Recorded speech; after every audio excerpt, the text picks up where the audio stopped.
Hola, bienvenidos a todos. El día de hoy les explicaré acerca del ciclo hidrológico.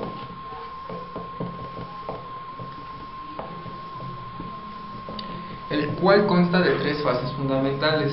Para explicarles esto, les explicaré la primera fase, que es cuando el sol incide sobre algún cuerpo de agua cercano o los ríos que se encuentren cerca de su población o lugar geográfico. Por ejemplo, si tuviésemos un lugar geográfico en el que tenemos montañas, un ecosistema con árboles, pasto, algunos animales como por ejemplo pueden ser perros, aves, insectos, y tuviésemos en este ecosistema algún río que desemboca en una laguna, que será el ejemplo que utilizaré para explicarles esta primera fase del ciclo hidrológico, este será calentado por la energía y la radiación que proviene del sol. A consecuencia de esto habrá un cambio en la temperatura de nuestro cuerpo de agua, haciendo que pase del estado líquido al estado gaseoso. Al llegar a las partes más altas de la atmósfera se empieza a enfriar y por ende con las corrientes de aire genera una condensación. Esta condensación por las mismas corrientes de aire puede llegar o no puede llegar, depende de la localidad geográfica en la que nos estemos desenvolviendo, a las montañas que se encuentren cercanas. En este caso, estas montañas que están acá serán las que utilizaré como ejemplo para explicarles la fase 2, que es parte de la fase 3, en la que ya tenemos el agua que está condensada dentro de las nubes. Esta, a su vez, cuando alcanza otra vez una temperatura todavía más baja, o sea, un decremento en la temperatura, se precipita en forma de lluvias, la cual, en nuestro ejemplo, tenemos que, al igual que en su estado sólido, cuando ésta llega a las montañas se empieza a congelar. Y este mismo congelamiento, como el agua que proviene de las nubes es una temperatura más elevada que la temperatura que tiene el hielo en nuestras montañas, empieza a derretir de forma natural el hielo, lo que ocasiona el cauce de nuestro río que tenemos aquí, por ejemplo. Este ciclo es un ciclo que se repite en muchas ocasiones en las distintas localidades del planeta Tierra. Hay distintos factores que hacen que este ciclo hidrológico sea uno de los principales ciclos y el más importante para nosotros, ya que, como sabrán varias personas y los que no, el agua es el recurso más importante para todos los organismos. Sin ella no se podrían llevar a cabo los procesos tanto físicos como procesos de nitración de nutrientes. Esto para que las plantas puedan tener el alimento suficiente, ya que en el proceso de nitración encontramos sales como el sodio, potasio, litio, entre otros. Este, a su vez, para los organismos ayuda a la homeostasis y la regulación de temperatura, ya que muchos organismos no pueden transpirar de manera natural como lo hacemos nosotros, por medio de los poros capilares que tenemos en todo nuestro cuerpo. Este es el caso de los perros, los cuales tienen que tener su lengua de fuera y consumir agua para poder regular su temperatura. Otra situación muy importante con el ciclo hidrológico es que el agua funciona como un solvente universal. Esto se debe a la composición estructural y molecular que presenta el agua. El agua por sí sola presenta una estructura parecida a la siguiente que les mostraré a continuación en el pizarrón. Es dos hidrógenos con cuatro electrones o radicales libres, y esto unido a otro hidrógeno. Normalmente cuando tenemos un hidrógeno unido a un oxígeno o a alguna molécula que no sea un metal, inclusive en algunos metales, se dice que tiene un enlace por puente de hidrógeno. Este enlace por puente de hidrógeno le otorga ciertas características al agua, como lo son la tensión superficial,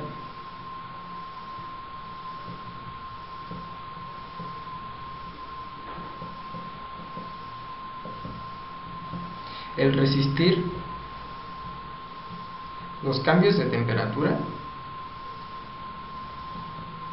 relativamente bien y tener, al igual que que va junto con parejo con los puntos de ebullición,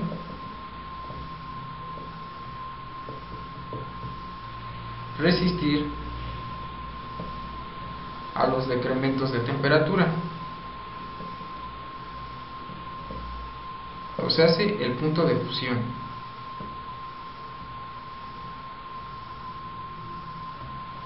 Estas tres características le otorgan al agua también un comportamiento de un solvente universal, ya que la mayoría de los compuestos pueden ser disueltos en agua y los que no son compuestos no polares.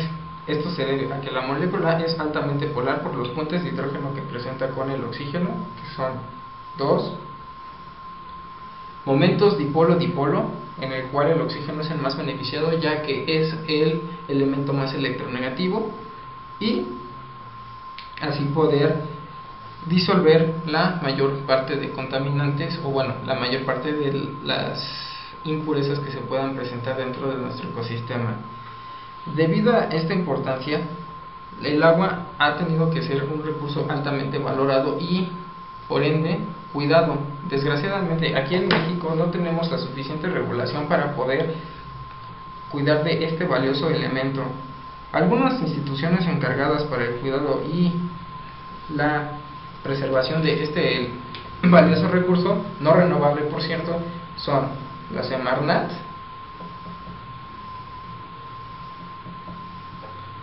y la Conagua. Esto para las aguas que existen dentro del territorio nacional, o sea, todo México.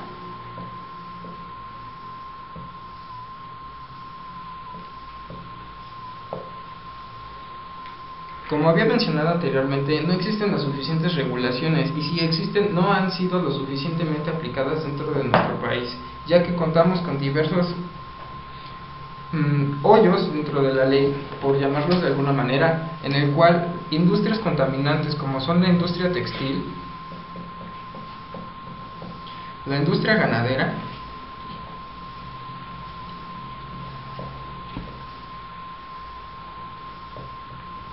la industria agrícola,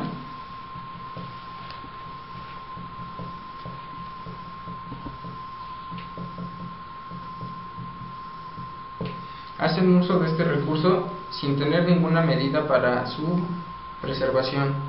De algunos de los daños más fuertes que se pueden presentar dentro de cada uno, por ejemplo de la industria textil, es cuando tú utilizas tus pantalones que parcialmente están deslavados de algunas partes, pues si los tienes, o si no los tienes, pues te recomiendo no utilizarlos más a menudo. Es que cuando necesitan decolorar para algunas zonas de los pantalones, necesitan muchas toneladas de agua. Y solo para decolorar un solo pantalón, en promedio se calcula que cada pantalón que tiene estas características utiliza 1.8 galones de agua para su fabricación. De entre ellas se empiezan a derivar también el tintado del pantalón para poder tener ya el color final que deseamos. Otro de los problemas que encontramos dentro de las industrias contaminantes son las industrias que se encargan de producir la electricidad, más específicamente las plantas hidroeléctricas.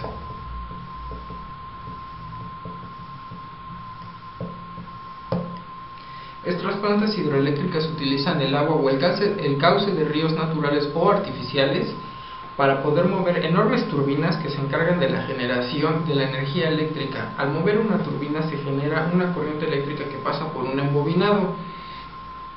Estas turbinas llegan a una temperatura muy elevada para poder tanto mover como para poder enfriar. Se requiere del recurso hídrico, y al momento de que tú empiezas a enfriar estos objetos, por leyes de la termodinámica, sabes que cuando tienes un objeto más caliente que otro, este va a encontrar la homeostasis, de tal manera que si el agua está, por ejemplo, a una temperatura de 25 grados Celsius promedio, y tu objeto que está más caliente está a una temperatura de 125 grados Celsius, esta va a buscar igualar la misma temperatura del agua y viceversa.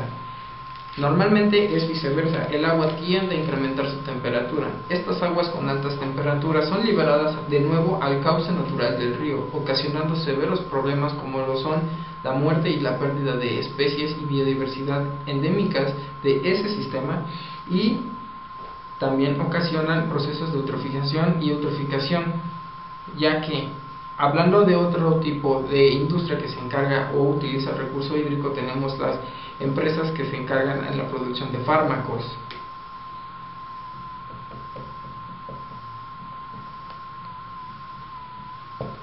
Cuando estas empresas no están reguladas, generalmente empiezan a liberar químicos tóxicos nocivos ya solo por sí mismos, y que en combinación con el agua ocasionan procesos de eutrofización y eutroficación. Para quienes no están familiarizados con estos procesos, este proceso es cuando tú tienes por ejemplo, en un vaso con agua tienes cierta cantidad de algas.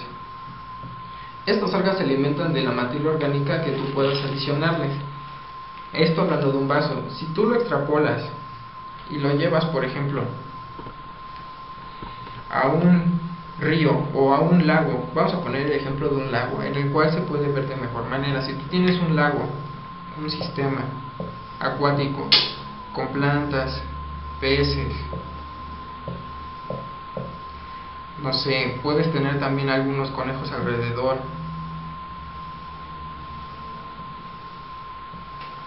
entre otros animales. Lo que hace este proceso es que las bacterias que viven dentro de nuestro sistema empezarán a crecer de manera desmedida, ya que el alimento que le está suministrando, en este caso la materia orgánica, que son los desechos de estas empresas que son vertidos aquí, incrementan la demanda de BO, la demanda bioquímica de oxígeno.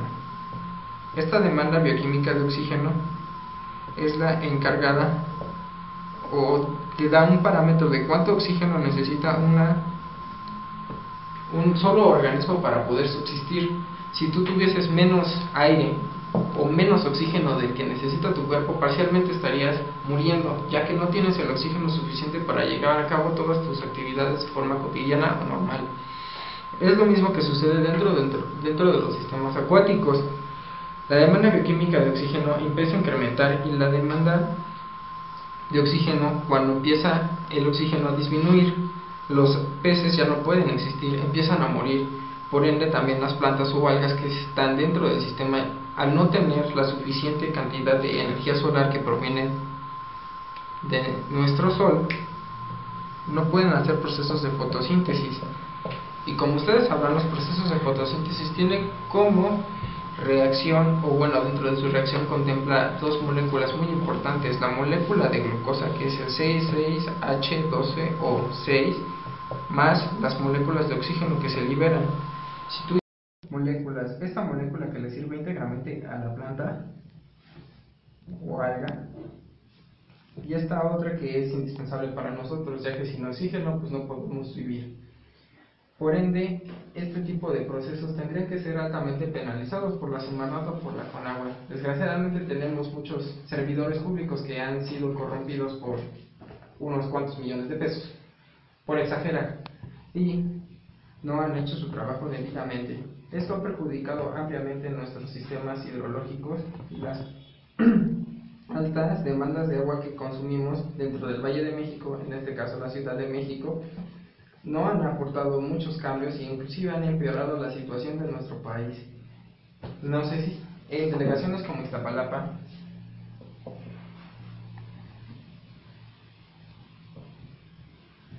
Ixtacalco, entre otras,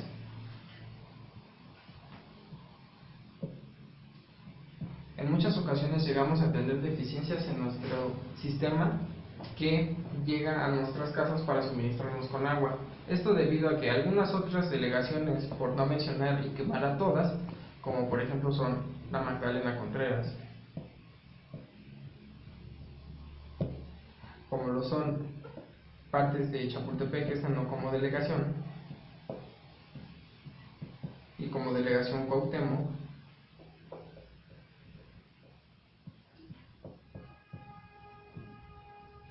Polanco,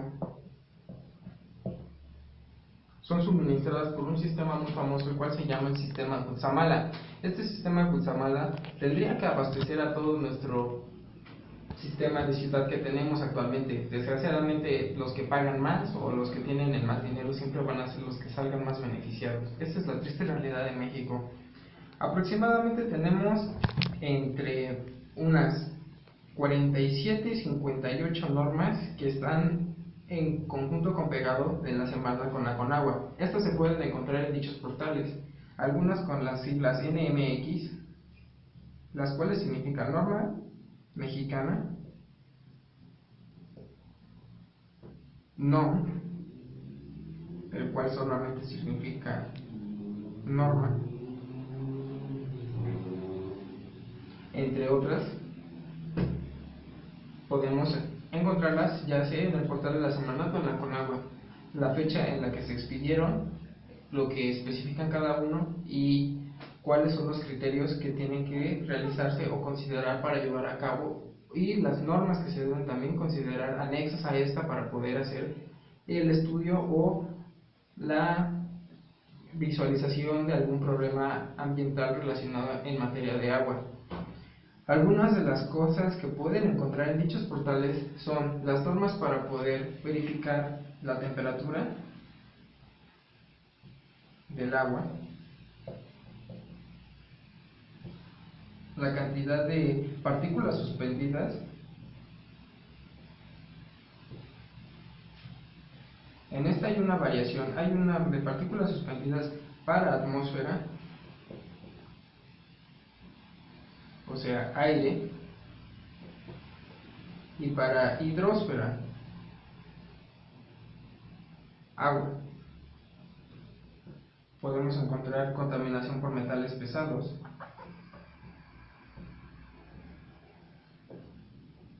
que pueden ir desde el francio, el cesio, cobre, oro, plata, entre otros. Estos son los elementos que conforman la tabla periódica, ya que en México tenemos ciertos yacimientos de estos metales, de estos tres en específico, del cobre, el oro y la plata. Algunos están localizados en el sur, otros están localizados en el norte del país. Normalmente están localizados en el sur, ya que ahí es en donde tenemos nuestros yacimientos de plata más cercanos, los cuales son los que abastecen a la riqueza del país. Las consecuencias de este cambio o de esta contaminación en el agua son variadas, como ya hemos mencionado. De ellas nada más hemos mencionado para los sistemas acuáticos que se encuentren cerca de la contaminación o de la fuente contaminante de la cual se esté desarrollando. Un fenómeno que tenemos muy en común es el cambio climático.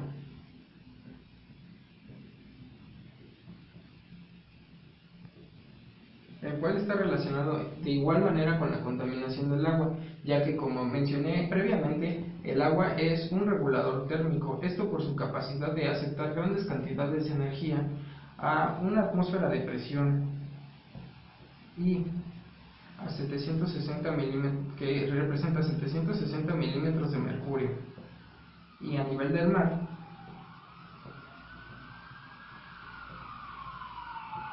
el agua en promedio tiene un punto de ebullición o empieza a fluir, o sea, se transformarse en vapor a los 100 grados centígrados. En la Ciudad de México estamos a una altura de aproximadamente 560 milímetros de mercurio, lo cual hace que nuestro punto de ebullición disminuya, teniendo que nosotros estamos entre 93 grados Celsius y 94 grados Celsius. Esto lo hago al tomar como referencia el que cuando uno contamina, inclusive cuando uno agrega ciertas sales al agua, el punto de ebullición incrementa. De hecho, un ejemplo claro es el heladero que está por tu casa, el cual le pone a sus hielos sal. Si no lo has visto, puedes verlo en cualquier lugar en el que vendan helados. Esto con la finalidad de que el sodio que tienen dentro de la sal puede incrementar el punto de ebullición para que los hielos no se derritan y no pasen de estado sólido al estado líquido.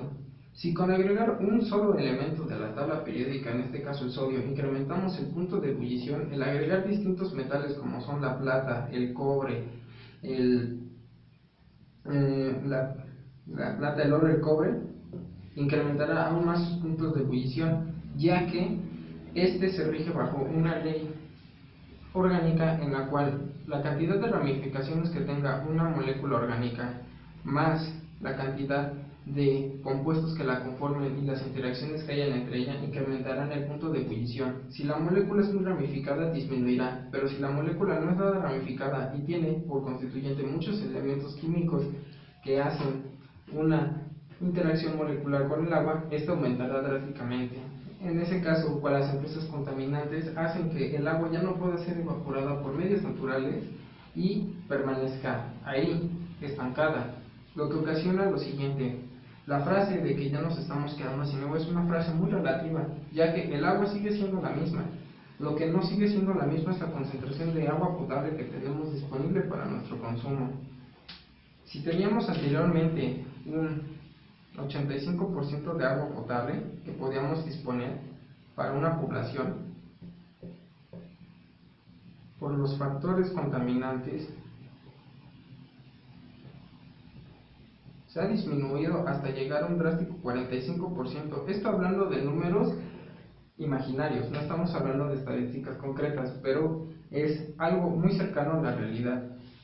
Esto ocasiona que entre más personas seamos, entre más contaminantes estemos virtiendo dentro de nuestros sistemas acuíferos, tendremos menos capacidad o menos cantidad de agua potable para nuestra disposición. Si las empresas o las instituciones gubernamentales no quieren hacer parte del trabajo, podemos hacer algunos tipos de recomendaciones, o bueno, les puedo dar algunos tipos de recomendaciones, ya que cuidar el agua viene desde nuestras casas. Por ejemplo, si tenemos un sanitario el cual no cuenta con un sistema dual, para quien no lo sepa, un sistema dual es aquel en el que cuando tú vas a hacer necesidades como orinar, hay un botoncito más pequeño, el cual se presiona para liberar una cierta cantidad de agua.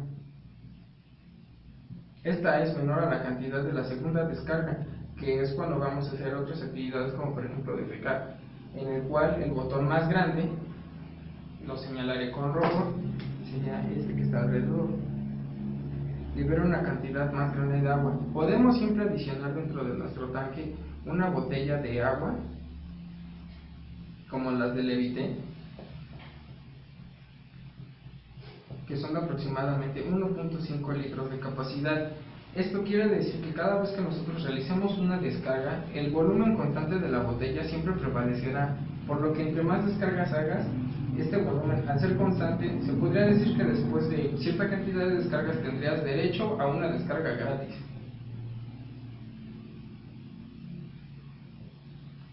Y a todo el mundo le gustan las descargas gratis. Otra cosa que podemos hacer es que cuando tengamos el auto sucio y queramos lavarlo, podemos, en lugar de llevarlo al autolavado y gastarnos una módica cantidad de 50 pesos por un auto pequeño, utilizar el agua de nuestra lavadora. El agua de la lavadora como reciclaje o reuso de este valioso e indiscutible líquido nos ayudará a ahorrar mucha más cantidad de agua de la que se puede imaginar, ya que cuando utilizan las pistolas de presión o utilizan las cubetas, se gasta en promedio en tu auto únicamente la cantidad de aproximadamente 100 litros de agua. Si gastaras 100 litros de agua por cada vez que vas al autolavado, te darías cuenta que entonces el porcentaje 45 que teníamos no está siendo equivalente al que de verdad te toca. Tendrías que utilizar en este caso el 0.001% de la cantidad de agua que realmente estás utilizando. Utilizar el agua reciclada de la lavadora te ayuda a ahorrar 50 pesos de dinero y además a cuidar nuestro recurso. El colectar agua de lluvia es una actividad muy buena, ya que esta agua se puede utilizar para regar las plantas posteriormente o lavar el piso.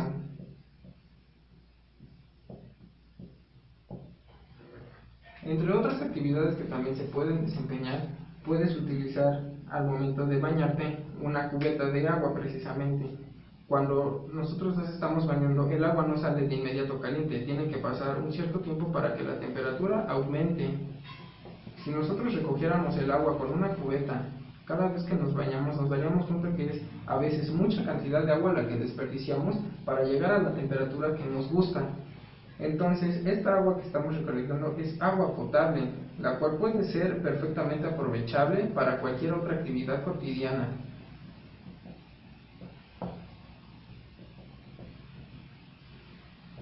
Podemos también utilizar dentro de nuestro baño, cerrar la regadera cuando no nos estemos enjabonando. Como saben, el agua no es la que te va a quitar la mugre, sino el jabón y el zacate, la fuerza que tengas para poderte bañar.